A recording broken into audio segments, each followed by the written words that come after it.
Le convent, c'est chaque année, donc j'imagine que chaque année, le Grand Orient se donne des missions ou un travail à faire. Sur quoi vous allez travailler l'année qui vient?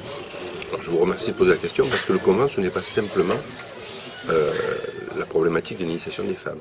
Nous avons déjà adopté le rapport de la bioéthique, c'est-à-dire sur toutes les modifications que nous allons proposer dans le cadre de l'action gouvernementale des modifications de loi bioéthique.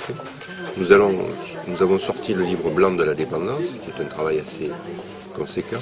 Nous allons continuer l'école républicaine du futur, qui est un véritable sujet de prospective.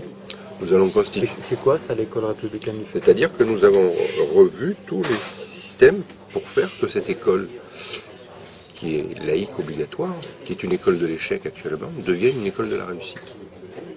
Et donc nous avons fait 2 ans de travaux avec chaque fois l'intervention de spécialistes, l'intervention d'experts pour faire l'état des lieux.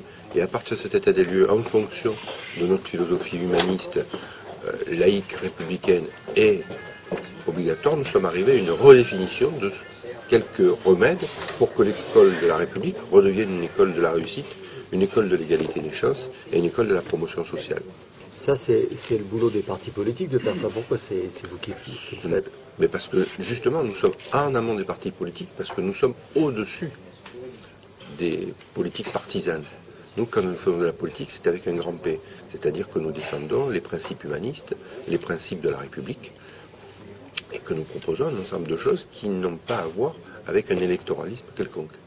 Qu'est-ce que deviennent ces travaux ensuite? Alors ces travaux sont remis à ceux qui détiennent le pouvoir en France, à ceux qui détiennent la légitimité. C'est-à-dire les gouvernements? C'est-à-dire ceux qui ont été élus par le peuple. Parce que nous sommes des républicains. Et nous ne reconnaissons qu'une chose, c'est l'élection populaire. Donc nous les donnons au président de la République, nous les donnons au gouvernement, nous les donnons à tous les présidents d'assemblée et à tous les députés. Ça sert à quelque chose? On voit des rapports sur tous les sujets qui sont régulièrement commandés par le gouvernement, on ne sait jamais ce que ça devient. Le travail du Grand Orient, on n'en entend pas beaucoup parler. Est-ce que vous avez la preuve que c'est utile à quelque chose? Dans le passé et actuellement dans le présent, nous avons certains rapports qui ont été pris en compte par le gouvernement.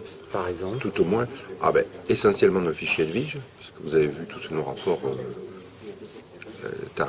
sont arrêtés. Dans la gestion du scandale des prisons françaises, nous sommes régulièrement consultés et des idées qui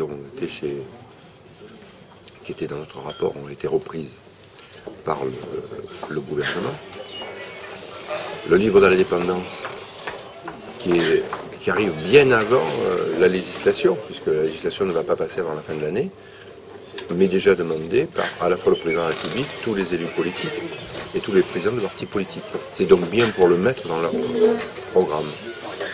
Sur des questions d'actualité, comme il y a eu tout un débat sur la loi Hadopi par exemple, est-ce que sur des questions comme ça, le Grand Orient intervient? Le Grand Orient a fait à peu près une trentaine de communiqués tout au long de l'année, associés d'ailleurs au droit humain et à la Grande Loge féminine de France, pour réaffirmer, nous, sur chaque application, le principe fondamental de l'être humain, au centre de la société, libre et égal, dans une société qui se veut plus juste. Donc, dans le cadre de la loi Hadopi, nous avons fait une intervention en réaffirmant ces principes. Nous l'avons fait aussi dans le cadre de la loi de la crise financière, où dès le mois de septembre, je disais que c'est une crise morale, et non pas une crise technique, où nous avons organisé des repas et des débats sur cette crise financière, et où actuellement nous sommes en train de limiter pour dire, attention, ce n'est pas parce qu'une accalmie apparaît qu'il faut oublier que les mécaniques de la finance mondiale sont pervers, et qu'il ne faut pas se priver de faire une réforme de la mécanique financière. Comment est-ce que vous voyez votre rôle? C'est un think tank? C'est un groupe de pression de type lobby? C'est quoi le Grand Orient par rapport à la société? Nous n'allons pas avec un projet pour faire une pression, puisque nous, notre projet, il est dans le cadre du bien commun. Nous n'avons pas à défendre le parti de l'un ou de l'autre, donc nous ne sommes pas un lobby. Think tank peut-être, enfin nous, nous sommes une loge maçonnique. C'est peut-être le think tank de l'époque.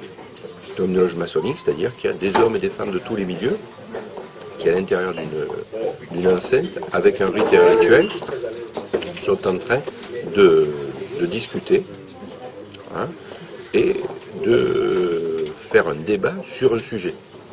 C'est peut-être ça ce que vous appelez le think tank.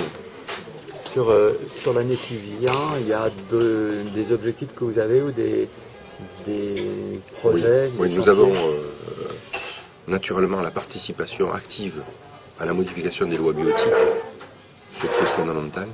Nous avons toujours en ligne de mire la défense de la laïcité avec un grand L au singulier.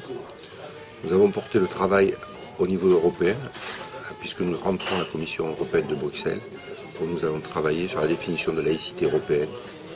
Et puis il y a deux sujets que nous rajoutons.